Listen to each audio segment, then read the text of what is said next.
ایک دور کے گاؤں میں جہاں آرا نام کی ایک لڑکی رہتی تھی، وہ اپنی خوبصورتی پر اس قدر مغرور تھی کہ گھنٹوں آئینے کے سامنے کھڑی رہتی، کبھی اپنی بالوں کو سراہتی، کبھی اپنی آنکھوں کو، اور پھر غرور سے کہتی، میری طرح حسین کوئی نہیں۔ لیکن یہ غرور اس کے دل کو سخت اور بے رحم بنا چکا تھا۔ وہ دوسروں کو کمتر سمجھتی اور اکثر ان کا مذاق اڑاتی۔ ایک دن اس نے گاؤں کی گلی میں ایک غریب لڑکی صدف کو دیکھا۔ صدف پھٹے پرانے کپڑوں میں تھی، ہاتھ میں چھوٹے پھولوں کی ٹوکری اور آنکھوں میں عجب معصوم روشنی۔ جہاں آرا نے تیز کہکہا لگایا، یہ کپڑے، یہ حال، کیا تم نے کبھی آئینہ دیکھا بھی ہے؟ صدف نے چپ چاپ نظریں جھکا لیں، لیکن اسی لمحے اچانک آسمان میں ایک روشنی چمکی، بادلوں کو چیرتی ہوئی ایک پری نمودار ہوئی۔ اس کی آنکھوں میں سختی اور غصہ تھا۔ جہاں آرا، تمہاری زبان تمہارے دل کی سچائی ظاہر کرتی ہے، تمہارا دل بدصورت ہے، اور یاد رکھو، بدصورت دل والے کبھی حسین نہیں لگتے۔ پری نے جادوئی چھڑی گھمائی اور لمحہ بھر میں جہاں آرا کا جسم کانپنے لگا۔ اس کی انگلیاں سکڑ گئیں، کان لمبے ہو گئے، اور ایک چیخ کے ساتھ وہ ایک گدھی میں بدل گئی۔ وہ بھاگتی رہی، لیکن جنگل میں ہر طرف سناٹا اور اجنبی آوازیں اس کا پیچھا کرتی رہیں۔ ڈری سہمی وہ ایک تالاب کے کنارے پہنچی، پانی میں جھانکا تو اپنی بھیانک شکل دیکھ کر چیخنے لگی۔ وہ پہلی بار اپنے غرور کے انجام سے ٹکرائی تھی۔ ایسی روتی بلکتی حالت میں وہ ایک پرانی جھونپڑی کے پاس پہنچی، جہاں ایک بابا حکیم بیٹھے تھے۔ ان کی آنکھوں میں پراسرار چمک تھی۔ وہ دھیرے سے بولے، بیٹی، انسان بننے کا راستہ ابھی بند نہیں ہوا، لیکن اس کے لیے تمہیں 3 خوفناک آزمائشیں پوری کرنی ہوں گی۔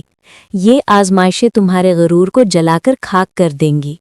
جہاں آرا نے سر جھکا کر حامی بھری۔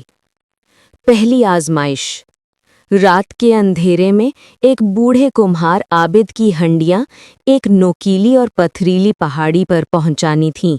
ہر قدم پر لگتا جیسے زمین اس کے نیچے سے کھسک رہی ہو، لیکن اس نے بغیر شکایت کے یہ بوجھ اٹھایا اور پورا کیا۔ دوسری آزمائش، دھند سے ڈھکے جنگل میں ایک اندھی بکری نور بھٹک گئی تھی۔ جنگل میں عجیب آوازیں گونج رہی تھیں، کبھی جھاڑیوں میں سرسراہٹ، کبھی قدموں کی چاپ۔ جہاں آرا کا دل کانپ رہا تھا، مگر اس نے بکری کو تھامے رکھا اور محفوظ راستہ دکھا کر اس کی ریوڑ تک پہنچا دیا۔ تیسری اور سب سے خوفناک آزمائش، صدف اب دور شہر جا چکی تھی اور ایک نایاب پھول کی تلاش میں تھی جو ایک خطرناک چٹان پر اگتا تھا۔ کہا جاتا تھا کہ اس چٹان پر ہر رات پراسرار پرندے پہرا دیتے تھے۔ جہاں آرا نے کانٹوں اور اندھیروں کو برداشت کیا، چٹان پر چڑھی، پرندوں کی خوفناک آوازوں کے بیچ پھول توڑا اور صدف کے پاس لا کر دیا۔ صدف کی آنکھوں میں آنسو تھے، لیکن اس بار خوشی کے۔ وہ بولی، جہاں آرا، تم بدل گئی ہو۔ یہ سن کر بابا کی آواز گونجی، وقت آ گیا ہے۔ جہاں آرا جادوئی دریا کے کنارے پہنچی، جیسے ہی اس نے پانی میں قدم رکھا، ایک روشنی نے اسے گھیر لیا۔ لمحہ بھر میں وہ پھر انسان بن رہی، لیکن اب وہ غرور سے خالی اور ہمدردی سے بھرا ہوا دل رکھتی تھی۔ سبق: اصل خوبصورتی چہرے یا لباس میں نہیں، بلکہ انسان کے دل میں ہوتی ہے۔